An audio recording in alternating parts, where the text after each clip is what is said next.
صدر ذی وقار و معزز سامعین اکرام، السلام علیکم ورحمۃ اللہ وبرکاتہ۔ آج مجھے جس عنوان پر لب کشائی کرنے کا موقع ملا ہے وہ ہے سوشل میڈیا کے فائدے اور اس کے نقصانات۔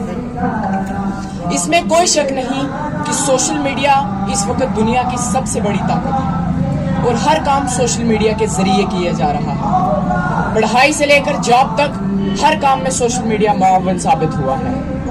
آن لائن بزنس اور آن لائن ایجوکیشن میں سوشل میڈیا نے کافی اہم رول نبھایا ہے، لیکن اس کے ساتھ ہی اس کے مضر اثرات سے بھی انکار نہیں کیا جا سکتا۔ دنیا صحافت کی مقبول شخصیت روپرٹ مرڈاک نے کہا تھا، سوشل میڈیا کو عام کرنے کے لیے 3 چیزوں پر کام کرو۔ نمبر 1، معاشرے کے نامور افراد کے کردار پر انگلیاں اٹھانا شروع کر دو۔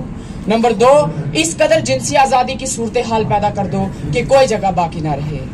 آپ دیکھ لیں، آج یوٹیوب، فیس بک، گوگل پلس اور انسٹاگرام نے نئی نسل کو اس قدر مصروف کر دیا ہے کہ وہ رشتوں کی اہمیت بھول چکے ہیں۔ آج حال یہ ہے کہ پاؤں سے چلنے کی ضرورت نہیں، سارے رشتے انگلیاں نبھا رہے ہیں۔ بھائی اپنے سگے بھائی سے بات نہیں کرنا چاہتا، جبکہ فیس بک پر اس کے ہزاروں دوست ہیں۔ اونٹار یونیورسٹی کی ایک رپورٹ کے مطابق سوشل میڈیا ہمیں غیر مہذب بنا رہا ہے اور اس کے منفی اثرات سے کوئی بھی شخص محفوظ نہیں رہا، کیونکہ اس میں بلا جھجک بے معنی، ناشائستہ اور بیہودہ زبان کا استعمال کیا جا رہا ہے۔ حضرات محترم، مجھے بڑی خوشی ہے کہ دنیا گلوبل ولیج ہوئی، لیکن افسوس کا مقام ہے کہ خونی رشتوں کے لیے بھی ہمارے پاس وقت نہیں رہا۔ انٹرنیٹ نے فاصلوں کو تو کم کیا، لیکن دلوں کو ایک دوسرے سے بہت دور کر دیا۔ مغربی تہذیب کے اثرات سے نئی نسل بے راہ روی کا شکار ہو کر تعلیم سے کوسوں دور اور نااہل ہوتی جا رہی ہے۔ نازیبا تصاویر اور ویڈیوز شیئر کر کے کئی گناہوں کا ارتکاب کیا جا رہا ہے۔ گرل فرینڈ اور بوائے فرینڈ کا بیہودہ کلچر رشتوں کی دھجیاں اڑانے میں مصروف ہے۔ حضرات محترم، فیک نیوز کے ذریعے آئے دن دنگے، فساد، قتل و غارت، افراتفری اور بدامنی میں اضافہ ہو رہا ہے۔ آپ دیکھ لیں، ہماری قوم کے بچے اب ہاکی، کبڈی اور کرکٹ کھیلنے کے بجائے گھنٹوں ایک جگہ بیٹھ کر ہزاروں قسم کی گیمز کھیل رہے ہیں، جس کی وجہ سے وہ ذہنی دباؤ اور تناؤ کا شکار ہو کر ڈپریشن جیسی مہلک بیماریوں میں مبتلا ہو رہے ہیں۔ سوشل میڈیا سے خودکشی کو بھی فروغ ملا ہے، کیونکہ ہائیڈروجن سلفائڈ کے ذریعے اب تک تقریباً 4000 سے زائد لوگ اپنی جان دے چکے ہیں۔ مہمان انتظار میں بیٹھا ہے کہ کوئی اس سے بات کرے، بچہ رو رہا ہے، سبزی جل رہی ہے، لیکن ابا جان واٹس ایپ کو پیارے ہو گئے اور امی جان فیس بک کی دنیا میں۔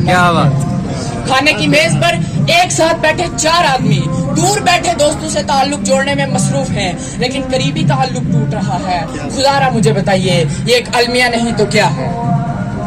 میں تو کہتا ہوں اللہ کا شکر ہے کہ انگریزوں کے زمانے میں واٹس ایپ نہیں تھا، ورنہ لوگ یہ کہتے کہ یہ میسج اتنا شیئر کرو کہ انگریز خود ہندوستان چھوڑ کر بھاگ جائے۔